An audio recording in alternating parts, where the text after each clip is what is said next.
The Sharp Tank. No jumper. Sharpest, coolest podcast in the world. And today, I got an honor. We got one of my homies in the building, man. We got my man Juice from Flatbush Zombies in the building, man. It's an honor. Thank you. Real deal Holyfield, man. Like your resume you really check out. And it was cold to meet you at apartment 200 that night, man. You know what I'm saying? Just meeting y'all and just being in the atmosphere, man. It was cold, man. We were actually celebrating 10 years of Better Off Dead, which is our classic mixtape, Flatbush Zombies mixtape, Better Off Dead. So we were celebrating the 10 years of that mixtape that night. It was popping in there that night, man. It was good. It was good. Ryder brings out the people. I brought like 20 with me, and we just had a good time. It's always a good vibe when I hit West Hollywood, man, and get to go hang out. You know, man, It's always, me personally, what I love a diverse crowd. Like, I love being around a diverse crowd. Like, it's a little bit of everybody. A little bit of everybody. You don't want to just be there pocket looking at you. Yeah, you don't want to be I don't want to stand out. You know what I'm saying? I just want to be able to blend in amongst us. You know what I'm saying? So it's definitely a cool experience, man, to go up over there, man, because it's a lot of diverse people, man. That's why I like it. It's decent, it's safe, it's diverse, it's cool. It's cute. It's cute. I just hate it because it's like the place to go now. Apartment 20 is always good. Yeah, bro, cool. I'm not going to lie to you. It definitely, it's blown up now. It was the shit, right? Like, that was a spot you could go to. You can kind of dress however you want to. You know, church, and you can kind of... And our homies at the door. Homies are at the door, you know what I'm saying? Man, but it's messed up, bro, because I can't believe, man, shout out to my homie that be wearing the hat, man. I can't believe he got shot in the leg, man. They around and popped him. I heard their whole security team quit. The whole security team quit, man. But it's all good, though, because when I went back, just to go see what happened, like, all the Usos running in now, so they cool. They family, Simone's too. up there now? Simone's up there now. Okay. You know, they ready to hit whatever. Knocking them out. They ready for whatever. So I just hate that, because I really like that spot, man, and it seems like everything that's good always happens. Yeah. You know? You don't got to bring a gun back. Juice, talk to me, man. Tell me where God you is from, good. man. God is good. I'm from Flatbush. I'm a little emotionally drained at this exact second because for the last 3 days, I've been talking about Israel and Palestine to my friend groups nonstop, and it is draining. So that's why I'm a little out of it, because it started at 9 o'clock, woke up to like 500 messages. And we're not going to get too deep into that, but it's just like, oh my God. It seems like everybody that's in it don't really want to talk too much about it, because they don't want to go overboard. They don't want to piss a friend off that may have certain beliefs, because it's definitely been controversial. It has been. And I don't agree with anyone killing anyone. And it just like sucks that you got to pick a side or something, but you don't have to. And I hate that people are pressuring celebrities or famous people to pick a side. That sucks. Yeah, because they were doing that. I believe they did that to Drake and DJ Khaled. That's what they said on Breakfast Club, right? Yeah, they were wondering why they didn't say anything. They don't got to. But yeah, they don't got to. God damn it, leave them alone. Right. But I'm from Flatbush, Brooklyn. Yeah. That's like the melting pot of New York, Brooklyn, I would say. Yeah. Flatbush specifically, we got Dominicans, we got Puerto Ricans, we got Mexicans, we got Haitians, we got Jamaicans, so we got Trinidadians. It has everything you can think of. Even my son, he's half Guatemalan. Wow. Like that. So we have everything in there, and I'm grateful for growing up in Flatbush, Brooklyn. I'm so grateful we put in our group name, Flatbush. Right, Flatbush Zombies, man. I've grown to know that you guys have been knowing each other since you guys were young. Yeah, man. So I met Meech in the 3rd grade. He had got kicked out of school. His school was terrible. I think it was PS 181. That's like in the hood, like Vanderveer projects around that area. Yeah. And he went to my school, which is like, I'm on Avenue I. We went to PS 119, that's Avenue K. So he had a little trek to get over there, but I met him in there. And we were the different kids kind of in that school. We bonded over like video games and like being only childs. And then Meech introduced me to Eric, and they lived on 31st Street. And 31st Street was also where I grew up too.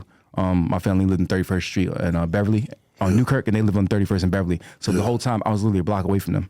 I didn't really know.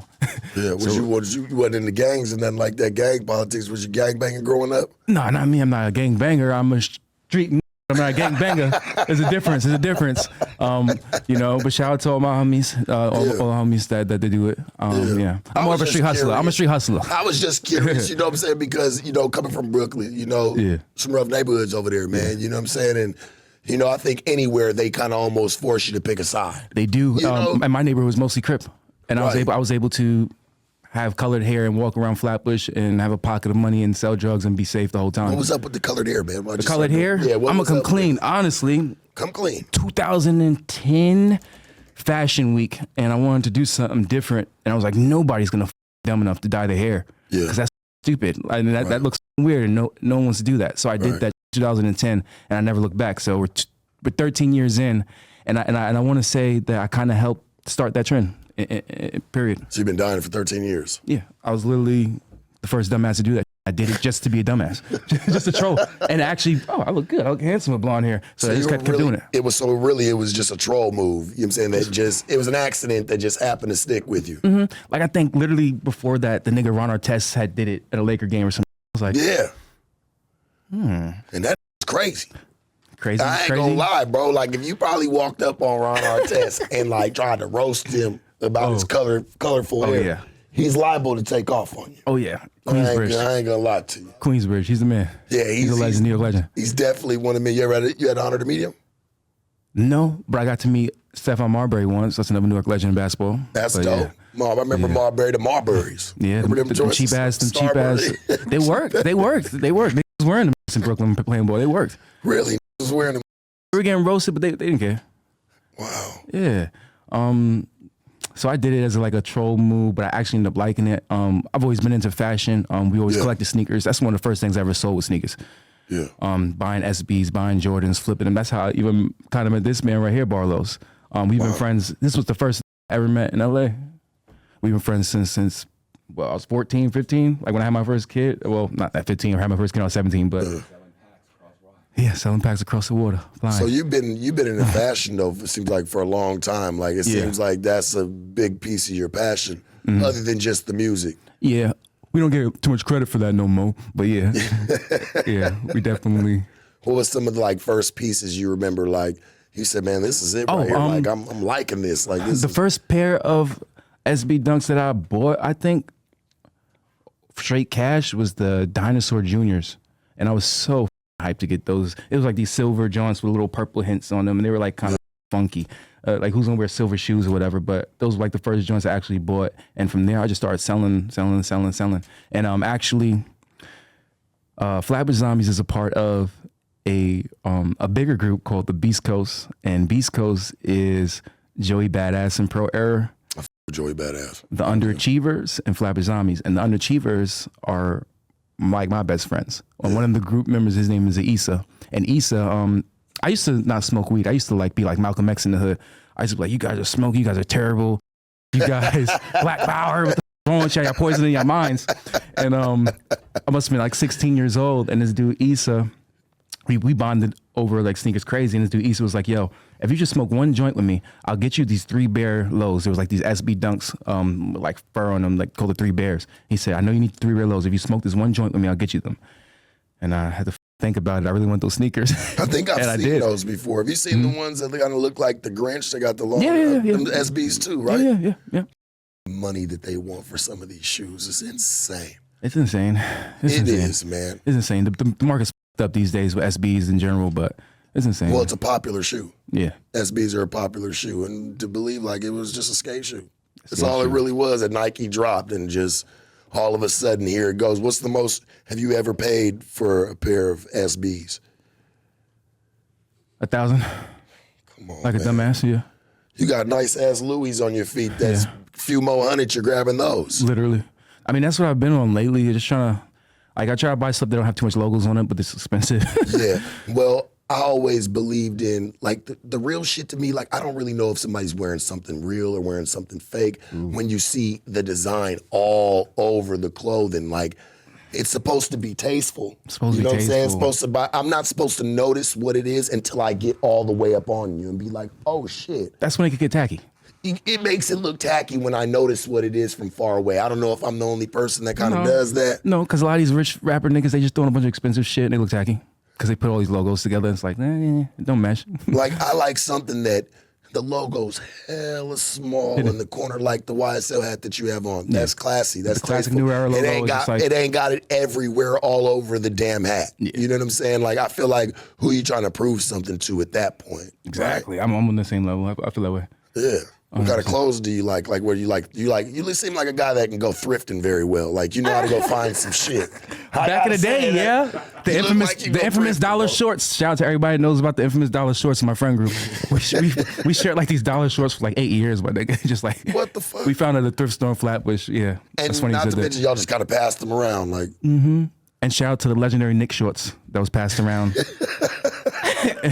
Shout out to all the bitches that know about the Nick shorts. Where does a guy like Juice like to shop today? Like, what do you like? Where do you like? I'm boring as fuck now. A couple of your favorite stores. I'm boring as fuck now. I just go to Louis, go to Dior.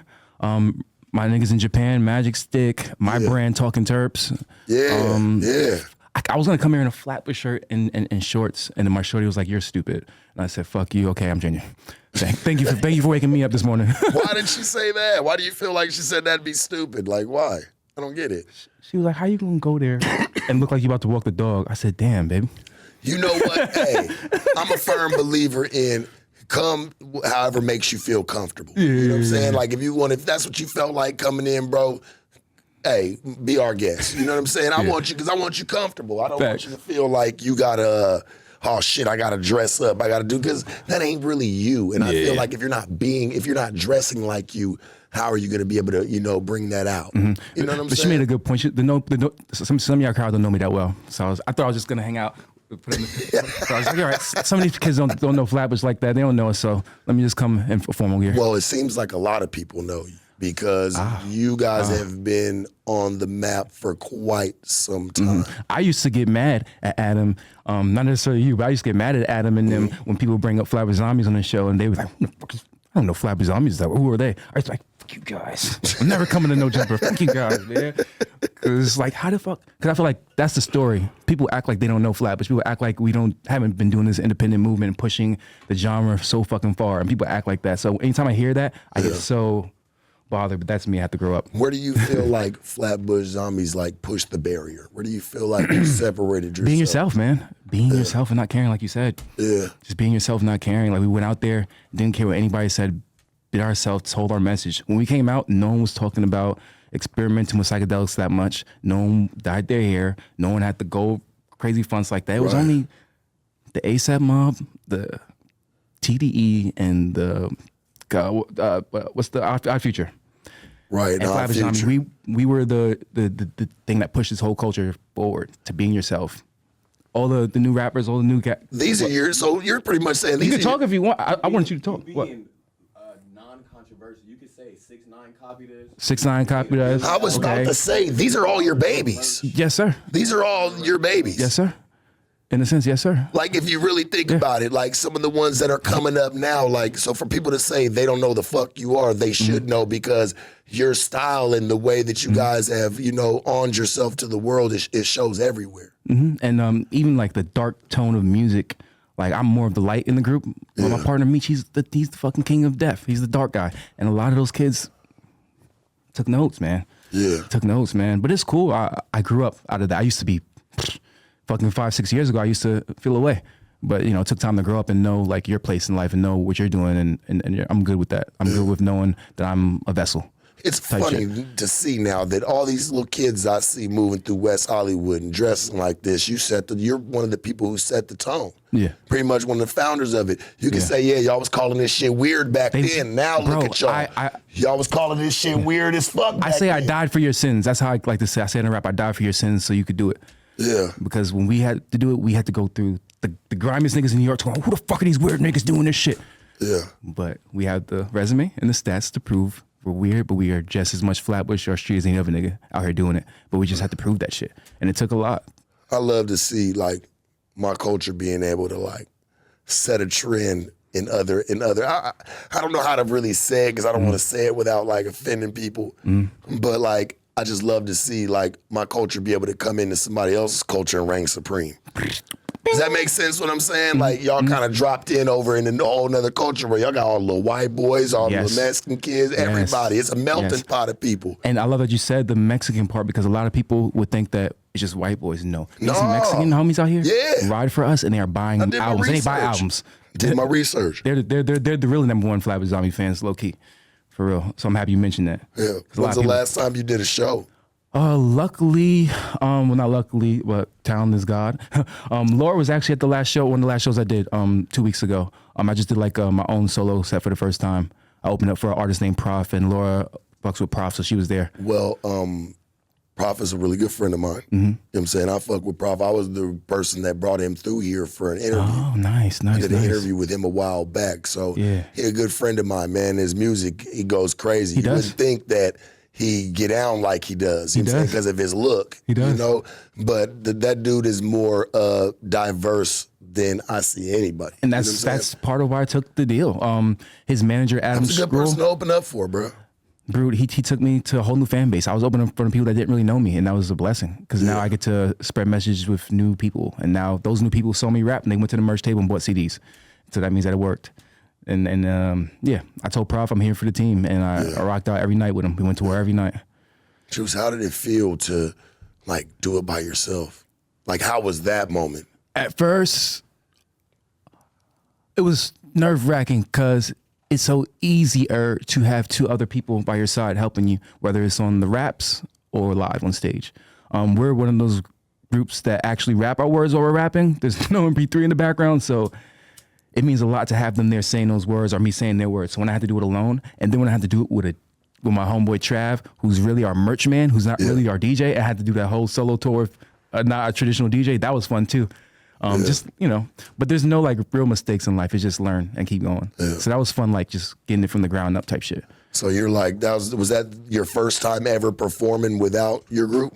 Yeah, besides that, it was April 20th at the Peppermint Lounge. I did my first solo set. I had singers. I did acoustic shit. I did the hip hop shit. We went on with it.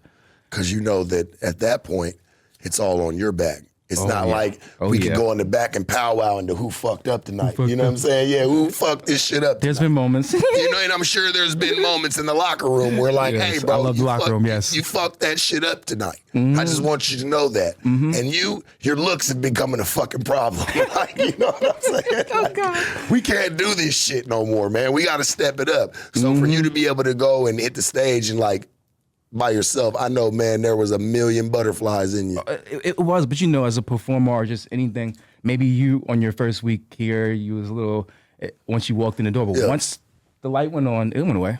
Yeah. It went away. You was just moving and grooving, and that's how I see. You might have a little bit of nerves, but once intro, it's gone. I feel like it's like this, right? And maybe I'm saying, give me some insight if I'm wrong. It's got to be different, like when you're going up there by yourself. It's like starting over. Oh, it's almost I tell everybody I started over. Yeah, it's a form of starting over, man. Okay. You like smoking weed, huh? You love weed? Yeah, I tried to get you some shit because I have a brand called Talking Terps. Me and my partner Hope Lord and Philip Annan, we have this dope weed lifestyle, home goods, everything. It's called Talking Terps. And I be seeing all the cool shit, and y'all always had the Zushi up here before. So I was like, fuck, I need to get him some pads, something. Yeah, I had no gifts. I didn't have no gifts. I fucked with Zushi. Shout out to Zushi. I fucked with Tenco actually. You know what I'm saying? Because Tenco was Big Stacks. They were the ones. Shout out to Stacks. They were the ones that actually put out the Zushi. So I had the blue Zushi, I had the yellow Zushi, I had the wasabi, I had the Zoe. Oh, you're up to date. Yeah, I'm up to date. Like I've smoked them all. You know what I'm saying? The Domino when they dropped that. You know what I mean? So I definitely I love weed most definitely. And the brand is called Talking Terps. And for those of you that love weed, terps are short for terpenes, and terpenes is what gives all the plants in existence its smell and psychological properties. So when we're smoking weed, I don't want to smoke some weed that tastes like I'm just smoking backwood or vanilla Dutch. I want to smoke some shit that has flavor. So I named the brand Talking Terps. Right. Because we're talking flavor. We trying to taste the good shit. We gonna get high regardless if we gotta smoke 1 to 5. But we want to taste and it'll be pleasant. You know what I mean? Yeah. Pleasant. Pause. That's why I don't smoke blunts. Yeah, I I'm smoke vegan. nothing but joints. Yeah, I'm I vegan. smoke nothing but papers. Yeah. You know what I'm saying? Shout out to everyone that does, but we're vegan. No, We're to vegan. each their own. But like, I knew why I started smoking joints was because I wanted to taste the weed. Exactly. You know what I'm saying? Like, I want to know, like, you put my shit in a flavored ass blunt, I'm tasting more flavor than I am anything. Or You know more what I'm tobacco saying? than anything. Yeah, like I don't want to yeah. taste that shit. I mean, like I said, I smoke cigarettes already. I'll smoke a cigarette alone. Yeah, I'll smoke that shit alone. Fucking Donnie and them, they be fucking rolling spliffs. I come in the morning, Donnie's fucking breaking down a big ass pile of spliff. Yeah. So they can start getting them going. I've never understood that shit, by the way, Donnie, and maybe we'll have a conversation about that later. Grabba things. Yeah, I never really understood that, but like I said, with like weed, man, I've always wanted to taste it.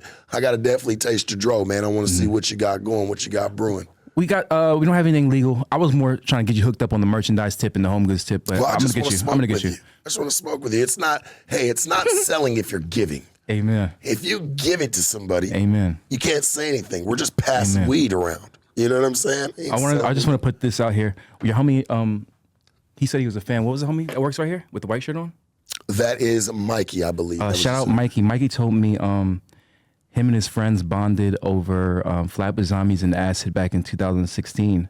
And I was telling him, I love those stories, but I also hate those stories. I love those stories because I like that we can help open people's minds to new things and new ways of thinking. But I don't like those stories when it becomes a story of trauma or tragedy where you take these things too far. And he told me that, you know, for a moment he had to lay over those things and kind of get into focus again. And now he's on to microdoses. So I just wanted to put this down here. These are microdoses. I just wanted to put that there. Yeah, we microdosing. What is this? Let me see. This is probably the Molly or the candy flip. Candy flip means Molly and LSD in one. But it's like a little cute little whoop, and you spray it and you get the micro in. Where do you spray it at? Your mouth? Yeah, I wouldn't tell you to do that right now. That's the candy flip one. I don't want you to do that. That means it's the MDA made in the acid. I would like give you some. What the fuck do you got going on, buddy? They call me the hood scientist. I'm the hood scientist for real. But I just wanted to put it out there for fun. Shout out my niggas. Yeah. It's not my brand, but shout out my niggas. You shroom? I mean, that. You seem like that was probably one of the first things you picked up from a kid. Yeah. Knowing you, bro, you fuck with some shit. There wouldn't be Flatbush Zombies if it wasn't for a shroom trip or two. There wouldn't be the Beast Coast movement if it wasn't for a shroom trip or two. And there wouldn't be a lot of this bullshit if it wasn't for that damn shroom trip. So shout out my nigga Issa, Underachievers. We did that. Man, bro. Yeah, for the East Coast. I don't know what y'all niggas was doing over here. I ain't talking that much shit. But on the East Coast, we did that. So you saying you like that your music did like influence happy highs? Yeah. You know what I'm saying? You're not one to be like everybody crash the fuck out. Still listen to my music. Mm-hmm. No, if that's fucking you up, man, you know, I feel like you promote the healthy side of it. And then people just take weirdness or craziness or whatever they see and then create their own thing and think that we support like pills and shit. And we never really talked about that in our music. So that was never the thing. So then there's Flatbush Zombie fans that like perks and Vikes and Oxys, and then they end up overdosing and shit, or fentanyl or something. And that shit hurts because that was never our message. You know, it's fucked up because the only music that I ever liked that and ever talked about that type of shit, and I'm gonna be honest with you, was the other Juice. Juice WRLD. That was Juice. The only one I fucked my bad. with like that. I told you I'm on the Jew Palestine today. You just said Juice. Sorry. Yeah. Shout out Juice WRLD. Rest in peace. Shout out Juice WRLD. Funny as hell, bro. I fuck with you though, dog. Because you're open, like you're free spirited, you know. And I almost didn't want to come up here at first because my album is called Love Without Conditions, and I've been following you for a minute. Yeah. And lately, I come on here and you are trashing these motherfucking chicks out here. And you would probably say it as maybe they deserved it. Maybe they're not handling themselves the right way. Do we call it trashing or enlightenment? That's why I say you're going to call it enlightenment. For me, I am so sensitive towards that shit because I'm on a movement right now where it's like maybe some of those women are like that because of what we put them through as men in society. Not you specifically or me specifically, but yeah, I have definitely done some fucked up shit and I'm so over that. So it hurts to see infidelity these days in crazy ways. It hurts to even see the conversations you have with people. Yeah. I don't know exactly what was said at this point. It's the way it made me feel at the time. Yeah. And that shit, and it hurts because I'm on such a love movement and women need to be free. I'm in like fuck controlling women. I think a problem men have is they want to control women. Yeah. If that's your line of business, work that business. But when it's a relationship status, don't control your fucking wife to that degree or your girlfriend sometimes. Right. If you're out here playing, play. But don't fucking lie, too. Don't lie and play, too. But what were you going to say? You know, okay. Love women, Sharpie. I know you love women, but love women, Sharpie. Let's unpack the lunch here, okay? Just so you can have a better understanding. Yeah. What I do with some of these women, bro, I just try to help them catch up to speed. That's all it is. I miss that old school strong woman, man. The woman with a good mindset, a strong mindset. Like, I know that I can lean on her sometimes, maybe not all the time. But if the going gets tough and it gets fucked up, I want to know that a chick that I'm with or I'm around can make a sound decision. Not move out of emotion, not just run your mouth just to be running your mouth, but know how to make a sound decision. I miss those kind of women. People can sit there and say that and this is real, bro. I want to put this on the record. People can say that I hate women, I don't like women. Dog, I gave my life to women for 20 years. That's what I said. Business. I gave my life. I could have been anything. I could have did anything, but I chose. I had to choose too. It's all a choice. I chose to give my life to women, man. Yeah. So when I see women that are doing disappointing shit or saying shit that doesn't make any sense, I'm gonna speak up on it, bro. It has to be said, whether they like me or not. And a lot of these chicks, man, some of the ones that I've interviewed, so you don't know, like behind the scenes, still talk to me to this day. You know what I'm saying? Have still, hey, thank you for everything. Like, for real, you helped me see, like, really wake my game up.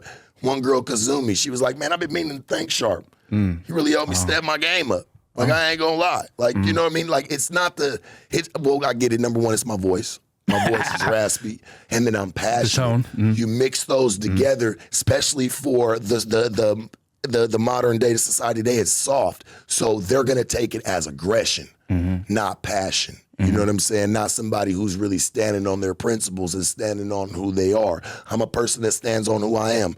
When it comes to females, I just want to see them have a man. Come on, like, catch up, babe. I don't like sitting around dumb women or women that lack intelligence or knowledge. I like a strong woman, man. Like, teach me something too. If we're gonna sit at the round table and you're gonna sit with me, you better bring something to it. And we're not talking about money. We're not talking about drugs. We're not talking, no.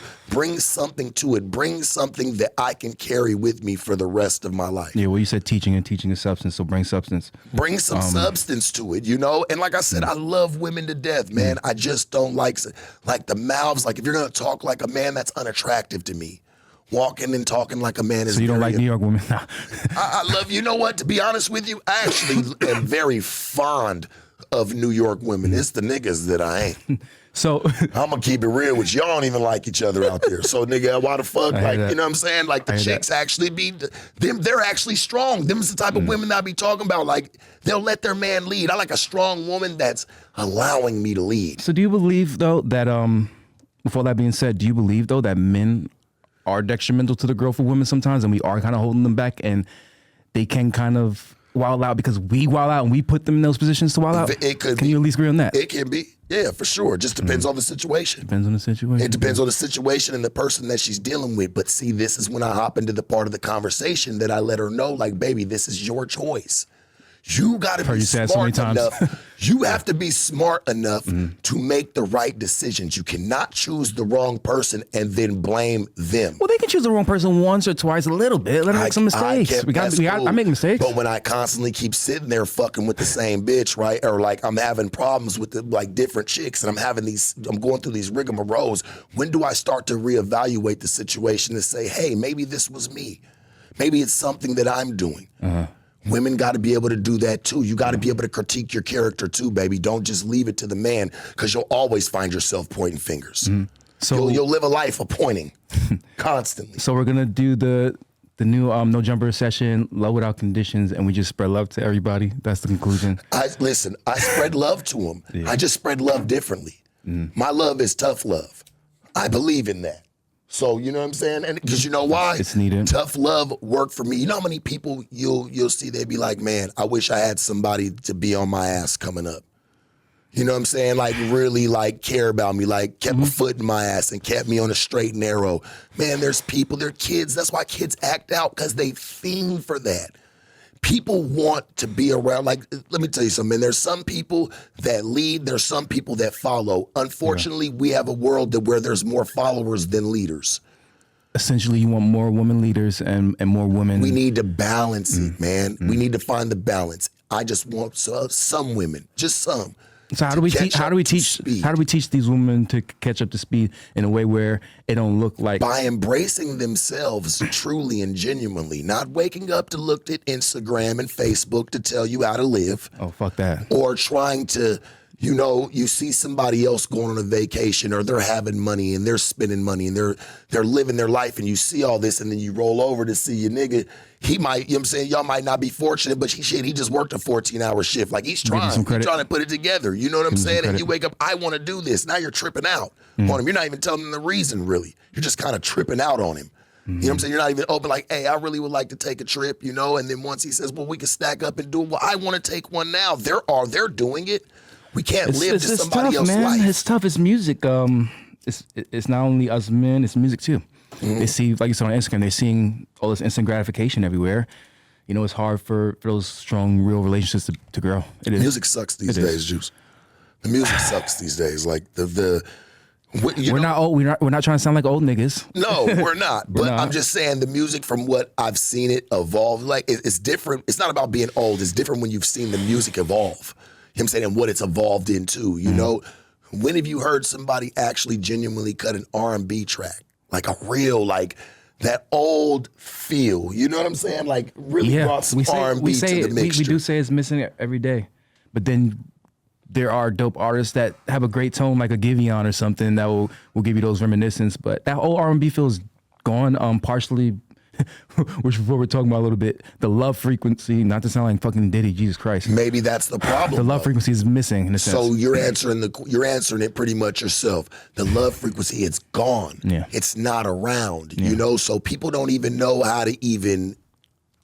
It's not being spread. That's not the main thing that they're teaching. No, they teach motherfuckers to go be ratchet. And to come up. And to get yours. Whether you got to, and if you got to step on people to get there, do it. And we need the balance.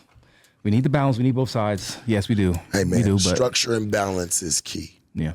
I struggle with that shit every day. I'm struggling with it every day. What do you struggle with? Struggling between being an enlightened nigga and a nigga. Because here I am trying to tell you to love women more and not be so harsh on them. But then it's like, I've done shit too. But it's like, we have to just shine light on that shit. And we have to. I love them. No, I know. I love them to death. I love women. I have women around me. That was the wrong word to say. I have women around me all the time. I love them to death. And like I said, I've had shit. I won't even speak on no names, but some of the chicks that I've roasted, man, shit, they done sent through the grapevine. Hey, tell Sharp I think he's fine and I want to fuck. So I'm just keeping it real with you, dog. We're gonna throw it out there, like just so some people can get some fucking clarity of what's really going on here. Sharp loves women. You brought me somewhere. Hold on. All right, me personally, my mother died when I was a few months old. Damn, I'm very curious. Did you have both of your parents growing up? No, just my mom. Wow. Were you guys like best friends? Yeah, we were to a point. Yeah, for sure. For me, it felt like my mom was more like. As I got a little older, like kind of like a sister, kind of fucked up. But you know what I'm saying? I guess you got to find that within, your parent. You got to find something, you know what I'm saying, to connect with them. And I ain't feel like it was a parent aspect. I felt more like it was like my older sister. Wow. You know what I'm saying? But shit, shout out to her. For me, anyway. I'm just always trying to, I feel like my mission is to get back to that place that I'm missing, that I never had. Yeah. That motherly love. Yeah. Yeah, that's the place I'm trying to get to. So that's why these days I'm so cautious and aware of the trauma that I've caused to women. And again, I said the wrong word. He loves women. I'm sorry about that. I do. That's listen, not what I meant, guys. I love women. Yeah. I just try to tell them what's good, not what they want to hear for right now. Like, I want to tell you what you need to hear. I would want somebody to do that to me. Yeah. I'm only giving you what I would want somebody to give me. Like, I feel like that's the way it goes. Give me what I need, not what I want to hear. Because probably what I want ain't going to do shit for me, and it's going to keep me in a fucked up mindset anyway. Oh, shit, I wanted to say something. That's too much fucking words and talking about too much for other people. But I'll say it anyway. Break it down. Come on. Do you like that Fresh and Fit podcast? Or do you think that shit is kind of weird? Do you think they kind of prey on women a little bit? A little bit. Okay. A little bit. My shit be genuine. Like, man, listen, and for people to know, I don't come in to purposely get into it with a chick. If she says something that I disagree with, or I feel like, hey, I'm only telling you that shit ain't right 9 times out of 10 from experience. I'm not a young kid. So I'm well traveled, well experienced. You know what I'm saying? When it just comes to life, maybe not being a fucking multi-millionaire, maybe not fucking on a Fortune 500 business, but I'm well experienced in life. So when I hear something that's, hey, I've probably traveled down that road or have been around people that are like that. Here, I don't think this is the way you should, hey, move like this. Nobody wants to accept knowledge anymore, man. They take it. You can give people knowledge. If they can't spend it right now at the mall, if they can't go in their car and listen to it, they don't want it. They put it in a closet and they let it collect dust. Or post it, yeah. You know what I'm saying? I hate when people say they don't want to learn or have too much. They don't want to learn. Or I they learn can't every learn. day. You got to learn every day to your Every dead. day. To your dead. You learn every day to your dead. You have to. All The people walks that of shut it life. off, I hate when people shut it off. Yeah, all walks of life, Juice. You got to learn from all walks of life. Whether we never, if we're passing paths, I feel like it's a reason. It's never just because. You have to pull the message out of it. You know, and I feel like that's where a lot of people should get smarter, even chicks. Pull the message out of what I'm saying. Fuck me. Fuck who I am. Fuck what I look like. Fuck what I'm wearing. Doesn't matter. Pull the message out of it. And I promise you, you're going to feel 10 times better about being you when you can take things like that, throw in your own melting pot and apply it. That's real, man. We're supposed to learn. It's like, fuck, I'm not supposed to tell her nothing because she's pretty. I've had many pretty bitches, bro, and some of them be pretty bums. So that part doesn't even matter, you know? I don't look at it as prettiness. I look at it as like, man, if you're an idiot, you're a fucking idiot. Good luck. And you gotta say it. You Idiot. gotta say it. If I'm being fucking dumb, I'd want a chick to tell me like, Sharp, that ain't right. Heart would tell me why it's not right. Well, this is how it goes. But for you, I want to dive enough of me, man, because I see where you're trying to go down this rabbit hole, and we can go down it for hours. Oh God. What were some of your influences early off in music? Notorious B.I.G. Yeah. Yeah, I got him tattooed right here. Biggie was like the first real nigga from Brooklyn to kind of change what it means to be flashy. Like he brought the flash to the rap in New York. Like you never seen a nigga drive around those cars or trying to have the Jesus pieces. You never seen that or dressing in that style. So he kind of put that style on the map. And that's the kind of era that I grew up seeing my older cousins and uncles listen to. So I got influenced by that. All the music they had, I used to steal their tapes, go listen, steal their CDs, go listen. What is Wu-Tang Clan? They used to have like all, you know what I mean? Like that's Shout out Wu-Tang, man. That's where I grew up on. If I didn't have my uncles, my cousins to show me like music and culture, I don't know what I would have. You know what I'm saying? What do you think you'd be? I don't know, because growing up I was a confused boy. I didn't get adopted until I was 7. Oh, so you would... I was always at a state of survival my whole life. I didn't know that growing up, but that's how I live. Yeah. You know what I mean? Always at a state of survival, man. So you got adopted. Would you get adopted by... Thank God my grandparents. Thank God my grandparents. Okay, I was about to say, was it a family member? Because it could have been. Yeah, thank God my grandparents on my mom's side. But I don't know who my dad is. I don't know who that nigga is. No one knows who he is. I wish I had a name or some shit. Damn. He probably the reason why I have this fucking beard and shit, you know. That's crazy, man. But yeah, that's so. Without my uncles and my cousins in hip hop, I'd probably be a lost ass boy. I'm so thankful. The longest beard I've ever seen. Hopefully, nah, but one day. That's crazy. Yeah, I gotta keep it tucked and shit. Damn, bro. Motherfucker like a weapon. You pull that motherfucker off and just pow and throw it back on and get moving.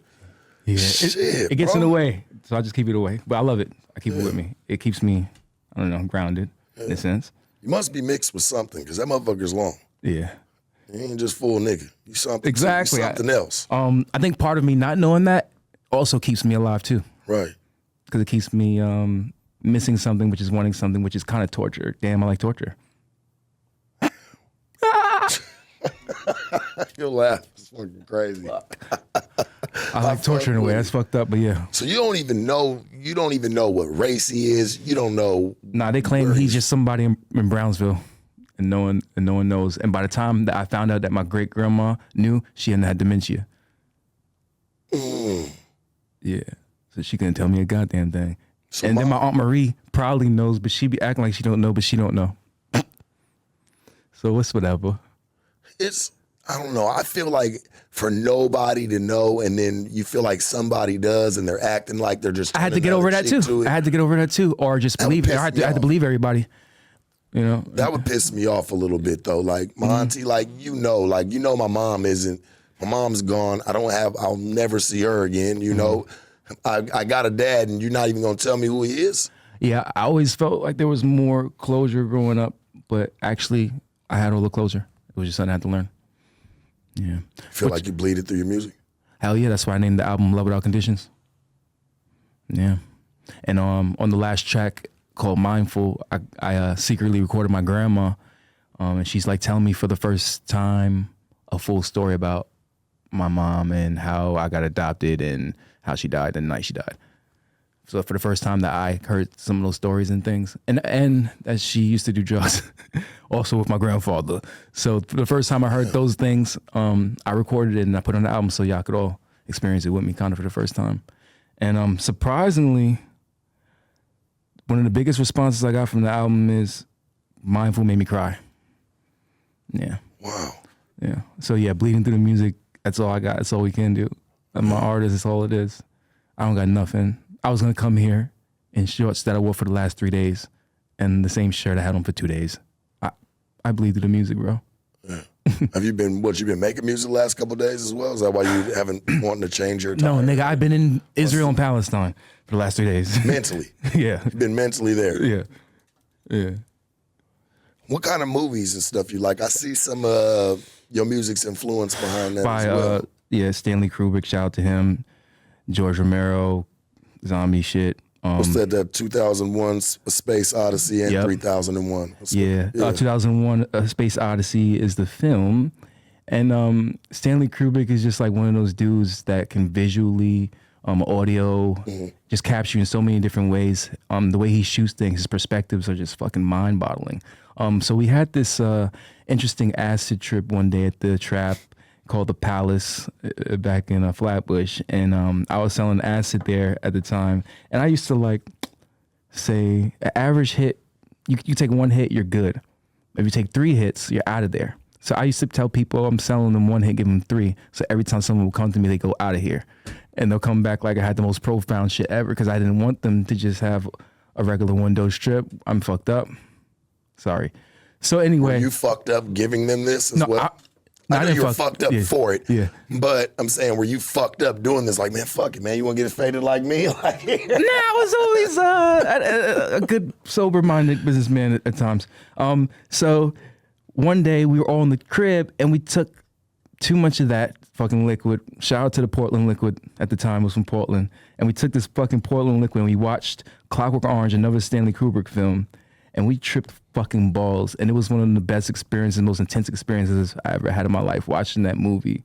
So that kind of started that whole 3001 thing. Like that day, that trip solidified Stanley Kubrick and acid and our friendship or some shit. And then later on, like I said, we had this group called the Beast Coast. We formed a mini group in that with Flatbush Zombies and Unachievers, and we called it Clockwork Indigo. The Indigo for Indigo Children and the Clockwork for the Stanley Kubrick movie. Tell me about that collab. Like how y'all came together on that one. What's that? Tell them the story about how we had to take all the acid because the police put the tour bus over. You look like you did acid. Marlo, come tell the story. You tell the story. I wish everybody could see this dude, because this dude looked like he This does is the one day he has his a hair lot of out. acid. I know. I'm not getting on camera either. We were on tour. The police officer claims he knew who we were. Yeah. And he was convinced that the Sour Patch Kids that we had on Oh, tour Lord. weren't Sour Patch Kids. That they're he acid. said, well, Yeah. if they are, everyone just eat them. Yeah, and then we had to take the acid because he tested the bluff. Yeah. The cop test our bluff, so we had to take the acid on tour. Yeah. So that you're happens. sitting there eating them. Yeah, it happens. It happens. It happens. Did you guys get out of the mixture of it? Oh, Did of you- course. Always get out of the mixture for the most part. Always, yeah. No, I'm saying, like, y'all didn't start tripping balls in front of him, did you? Oh, no. Didn't It takes an hour to set in. At least an hour to set in. So y'all were like, all right, man, you done? We got to go. Like, Yeah, it takes an hour to set in. So to touch a little bit on the Clockwork Indigo thing. Yeah. So the Unachievers are Issa Gold, also known as Marlon Dash. Dash stands for Drug Addicted Soul Hunters. Remember I was telling you we love sneakers back in the day, so Soul Hunters, Sneaker Hunter, whatever. Yeah. And AK, the Savior, and the Flatbush Zombies. That's Clockwork Indigo, and we all grew up in Flatbush literally together our whole lives. And me and Issa from London Achievers, we were the first ones to do the psychedelics in our friend group. And it was a time when everybody looked at us crazy. And then next thing you know, we had gangsters doing shrooms in Flatbush. But we had to kind of break that barrier. And when we started breaking the barrier, everyone kind of like was like, okay, I'm not scared to do this. Let's have fun. Let's push our limits. Let's push our minds. Let's have fun with this. That's kind of what we thought we were doing, pushing our minds. It was like a science experiment. How much acid can we take today, and where can we go with it? How can we like leave our bodies? Where can we go? Type dumb shit. I don't know. Bro, what the fuck? Like, why do you want to leave your body? Do you know somebody can come and steal it? We were young. We were kids. Don't leave your body. Somebody can come steal it. Exactly. If you're not protected and you try to do spiritual shit, you can get caught up. Fuck around, end up on somebody's island. Exactly. Wake up. No, let me stop. Why you had to say island? This nigga said island. You know I'm going to think about the Epstein Island. And then you know I'm going to think about the fucked up island boys. You said it. No, you said it. I might have thought it, but you said it. Yeah. I was like, you fuck around, wake up on an island, bro. Yeah, but you don't want to be there. We I don't know. We thought we were superheroes. We were manifesting things left and right. That was another weird thing. Like we would just like, today this is gonna happen. We're gonna see this person here. I'm gonna meet you here. We used to like talk we used to like meet up without connecting on the phone, like me and Issa. Like we just manifest money. We just manifest opportunities. This was just a really interesting time in life. We were like 17, 18, just experimenting with these psychedelics, experimenting with self-love and manifestation. Yeah. And I remember one day we said, if the Giants could win this Super Bowl, our lives are going to change and we're going to fucking get out of this fucked up situation that we're in. And the Giants won that fucking Super Bowl. What do you feel like them winning got you out of the hole? Yeah, because we were so like buffed up on manifestation and magic and, that free spirit. Yeah, yeah. And we were just like connected that to that. There's no coincidences. We said the Giants are going to win this fucking year. We're going to win the Super Bowl and we fucking won. I swear, man, you probably lived late 60s, 70s. You were already a grown adult because you definitely are like that old-fashioned hippie.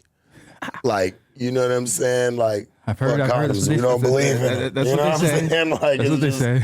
Like, you remind me of like that old, like that real, like, come on, you want to take a trip? You was the man in Woodstock. That's what you know what I'm saying? Like the man in Woodstock, the man in Flatbush. You've been around before, bro. Hell and beyond. Yeah, that's live, man. Like for you in the music, like when do you feel like it started to really take off for you? Well, let's tell the story. Let's tell the story. Yeah, I'm curious to know that story. So I know now that this movement and what we got is unique. What we're doing is different for people from Flatbush. That's why it's so weird. I say, you know what? I want to become a rapper. I want to make music. So I'm like, Meech, you trying to do this shit too? He's like, all right. Eric already has been making music. He's been making beats already since like he was 13. Like he's been doing this. So we had at least a professional, or he wouldn't call himself a professional then, but to me, he was Kanye West. We had Kanye West in our corner. Yeah. All we had to do was learn. So we learned for like 2 years just writing and practicing. And we released maybe 2 songs sharp on our Tumblr and maybe 1 feature for Eric. And we shot 1 music video. And after that first music video, we instantly had 1 million views. And Lana Del Rey was like, I love Flatbush Zombies. And then the Vice came to my trap house. And yeah, that's how it happened instantly. Slow it down. Yeah, run it back. All right. Because I want to know why it even led up to the Vice coming and hitting the dough. You know? Talk about the video?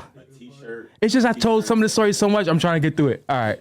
This nigga said talk about the T-shirt. All right. So, Drugs you did in the video viral. all right. My bad. You right, cuh. You right, cuh. My bad, cuh. He got a lot of personalities. I like them. They all come out to play. I noticed. All right, so this amazing ass fucking logo, this Flatbush Zombie logo, we call it the OG logo, right? That was our movement. Before the actual like rap blew off, me and Meech printed these fucking Flatbush Zombie shirts and we sold them in the hood on some sell the CDs out your trunk type shit. Yeah. So we were selling. Good old days. Yeah, we were selling, pushing the movement already. So in this music video, there's like, I bring pounds of weed, I bring tons of waffles, we bring acid, we got the dye hair, we got the gold fangs or whatever. And this is, like I said, this is the first time someone's seen this shit really in a music video, and from some niggas from the East Coast in Flatbush. That's different as fuck. This was 2012, the beginning of 2012, literally, when we did this. So that's kind of why Vice was knocking at the door, why people were like, what the fuck is going on? Who are these niggas? What the fuck is going on Flatbush Avenue right now? Because this is not what we thought was happening here in Flatbush. This doesn't correspond with baggy ass jeans and Timbs. You know what I mean? Even though we still wore those, but it don't correspond. They say the Bush, they say that's a real rough area, brother. Yeah. They say it's rough up there. Yeah. And we started just getting cosign. Not really cosigns, because niggas was still scared of us, but we started getting a little cosigns from people. Like Lon Del Rey was like the first one. And rest in peace, ASAP Yams. He's been one of our friends since before the music. I used to call him up and rap to him before any of this shit, and be like, "Yo, Yams, is that fire?" He used to have the radio station. He used to make the mixtapes, so that was one of my good friends, Eastside Stevie. You know what I'm saying? Yeah. So we also had ASAP back in the day. We did this dope ass record called Bath Salts in 2012. That was a good. Were you smoking bath salts, bro? No, but because there are people that were, and no, you don't seem Sharp, like I ain't no crackhead. you wouldn't mind like fucking out and took some trips. Nah, that's why I'm trying to let y'all know psychedelics are not drugs.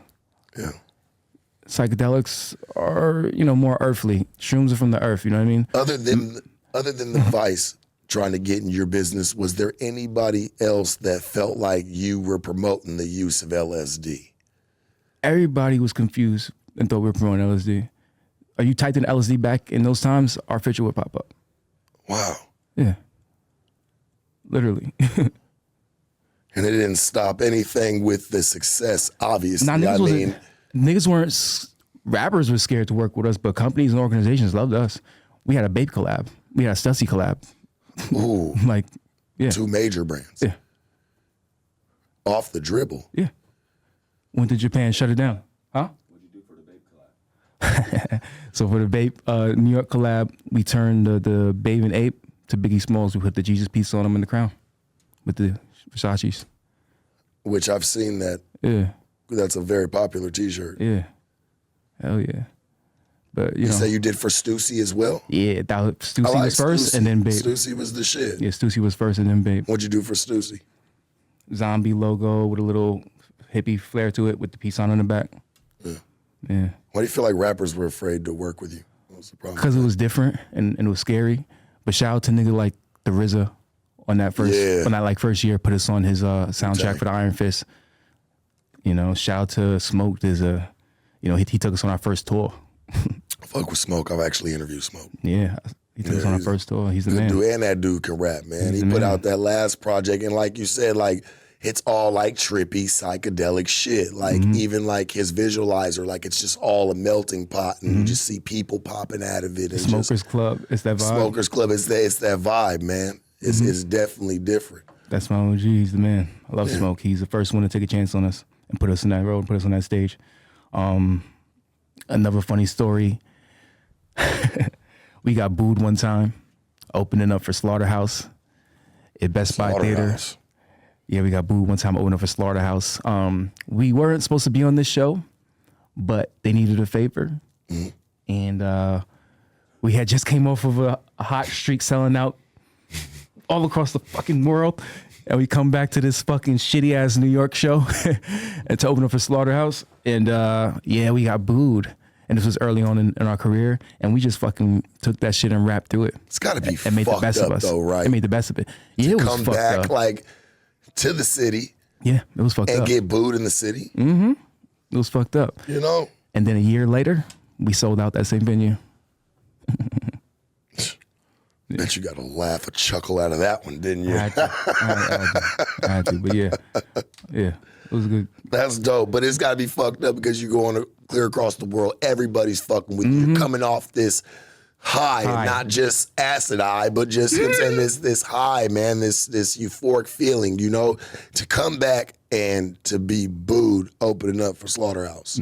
But we knew it was weird. We knew it wasn't our crowd. It was just like, all right, well, people need us, we'll show up, period. But I mean, you never really know if you don't know if it's your crowd or not if you don't perform. Like if you don't go up there and see. Because like you said, you've done some shows, you know, and the crowd rocked with you that you didn't even expect. So I guess it's a gamble all the way around. It is. And then after hearing everybody say, oh no, that's how it is with those Eminem Joe Budden fans. I felt better. I was like, oh, okay. I knew I didn't suck that. No. You had did a cover of You're Beautiful. Yeah. What made you do a version of that song specifically? One of my favorite songs growing up as a kid, and I really love acoustic music. I love John Mayer. I love Jason Mraz. I love shit like that. So I practice a couple songs. I practice some John Mayer. I practice some Stevie Wonder. I practice some James Blunt. I practice some Jason Mraz. But the You're Beautiful was the one I thought sounded the best, and it also resonated with life right now, with love for me right now, in a sense. So it just opened my heart. So that's why I picked that one. You plan on doing any more covers like that? Everyone keeps telling me I should be the cover king at this point, but I don't know. I'm thinking about it. Could be your call. Hey man, it could be. It's a new lane. You know, you seem like you like to jump into new ventures. You know, so I feel like you really. People say that I'm a singer. I just need more, you know, practice, and this was the stepping stone to get into that world. Yeah. You got anything on your mind? Anybody that you feel like, I think I could do that just a little bit better, just a little bit, you know? 'Cause you got that vibe about you. Like if you know you can do a little better, you're gonna do it. You're gonna say it. See, you're gonna be open about it. Come on, don't hide it. You really want to say that. As far as singing, nah, I don't know about that. As far as rapping, I think Flatbush Zombies, including myself, is top 3 hip hop groups of the last decade and generation off top. I know that. And I think we're the best. I know that. But as far as singing, I don't look at it like that.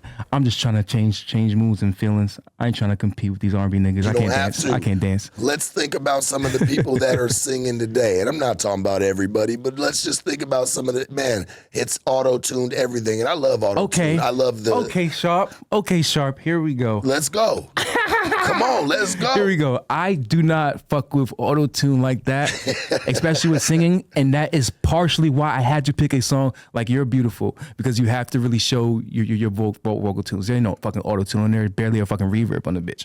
Yeah. So, yeah, I don't fuck with the auto-tune shit like that. And I don't fuck with the fuck bitches shit like that on the R&B records because it's not the love frequency. So even though You're Beautiful is an R&B, it's still a love frequency, and it's showing love without conditions. So yeah. So you say if you could sing, but you like, I don't know if I could take it. Like you just knew you could do this one. You probably I could do that one. And I didn't want to do what these other niggas do. Like you said, I don't want to do auto-tune shit. Right. You know what I mean? I feel like that's what's kind of watered it down to who sings these days. Man, we might need you, man. You might be our savior. But the reason why I thank you. But the reason why I'm like I can't say names because Sharp, I be in this little ass box, bro. Yeah.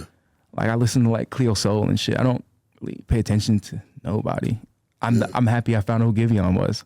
Yeah. I just now started listening to Frank Ocean 2 years ago. It's not a diss to anybody. It's just I be in my own world. I like I be in my soul and world. I like Giveon. I like Frank Ocean. You know, man, talented people. Amazing. Very talented. Amazing. Did you work with them? Hell yeah. Hell fucking yeah. What if they told you like, man, look, Juice, we need you to sing on this, man. I'll sing and they can write it. I don't give a fuck. But rapping, I'm writing my own shit. But singing, I'm open to anything. Yeah. Do you remember the first time you guys performed together as Flatbush Zombies? First show.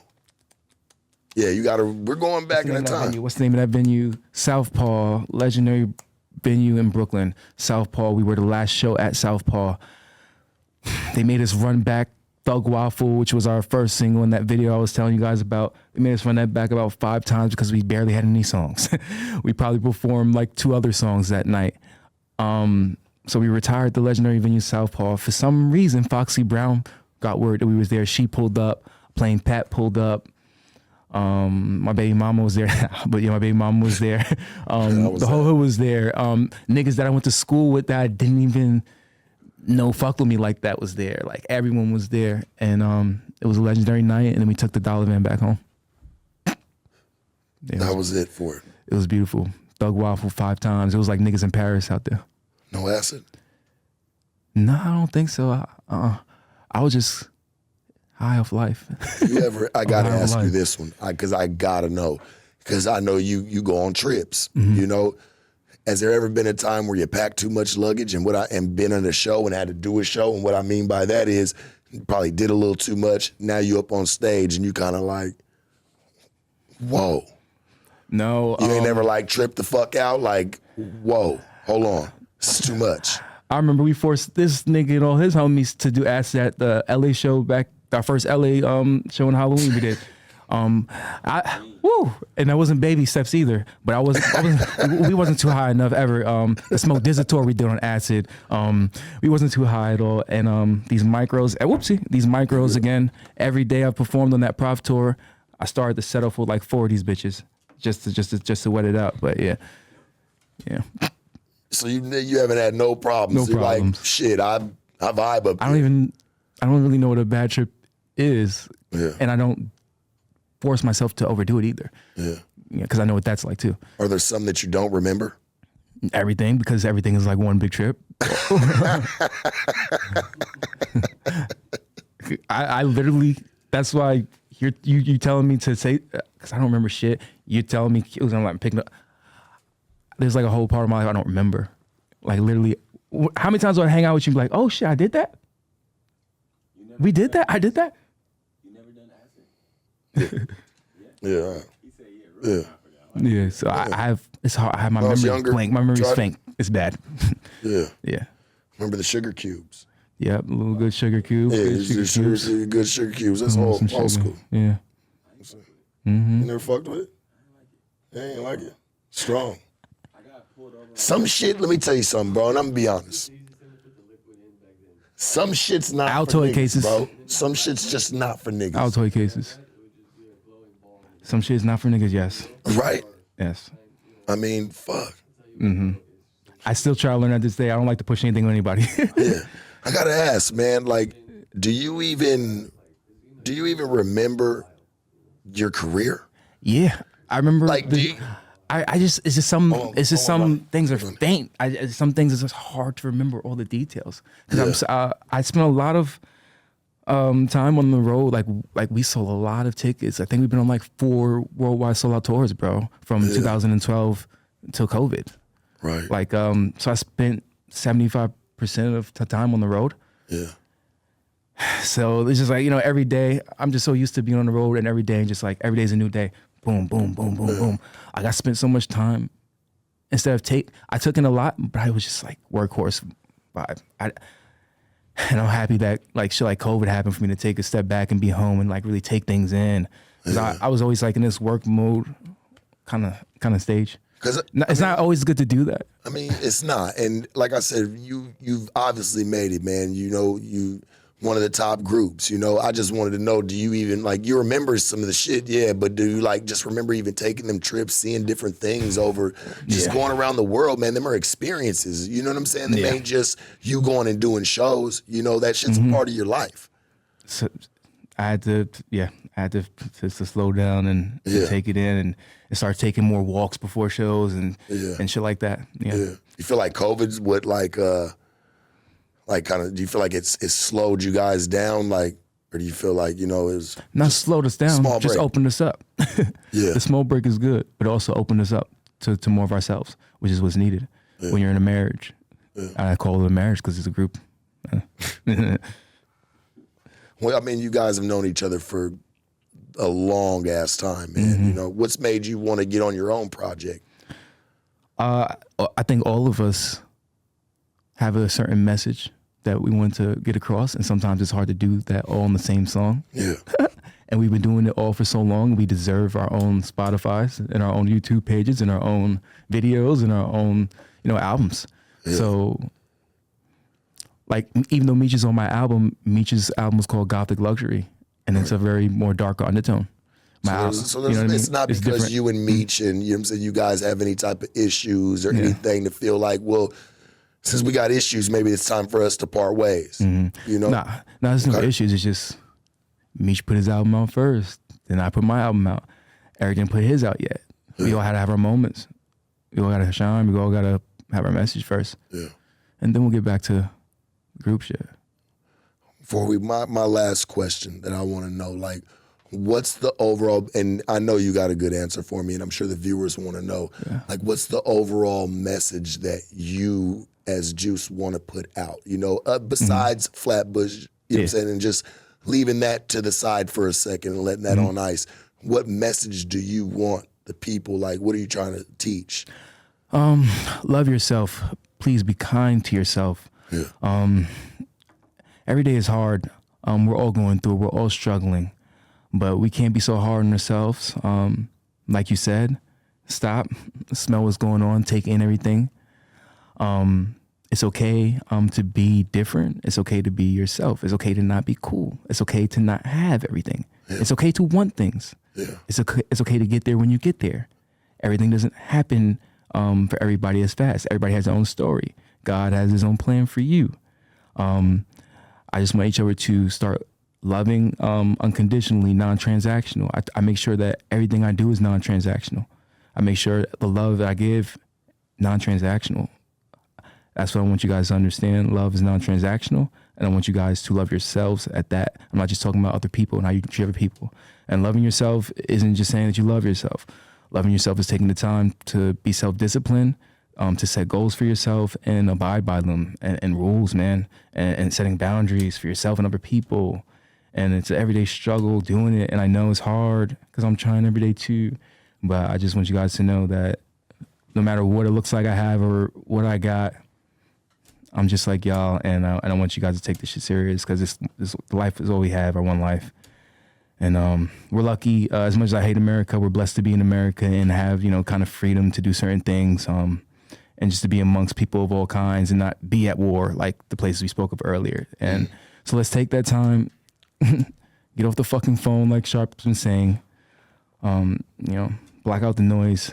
What is it going to take for us as a people and ourselves to grow? Sometimes turn the TV off and just get in tune with yourself. Yeah. Just sit back sometimes. Like me personally, I like to sit like in the backyard or something under the trees, smoke, get grounded. Get grounded. Put your feet in the dirt, pause. Man. Put your feet in the dirt, pause. Yeah. Get grounded. Get grounded, man. That's really all I try to say. And don't be scared to be different. Like I said, push the limits. Don't abide by the rules, make your own rules. And that's what we do. Well, I want you to know I appreciate you for coming through, man. And me and you, we definitely gonna have to party sometime and hang out. Please do. Most I like definitely. tequila. And I love that, you know what I'm saying, you came through and you dropped some knowledge on us. You let us know who you are, where you're coming from, and where you're headed. Yeah. That to me, like I said always, man, it always makes for a perfect interview. It ain't even an interview, it's more of just a good conversation. Thank you. You ever want to come back and come sit down with me, man, man, love to have you. I'm here if you guys need a weird nigga. Suck my dick. We got a couple of them that work here, don't worry, bro. The Sharp Tank, no joking. Sharpest, coolest podcast in the world. Hey, Donnie, do me a favor and shoot us out the motherfucking gym.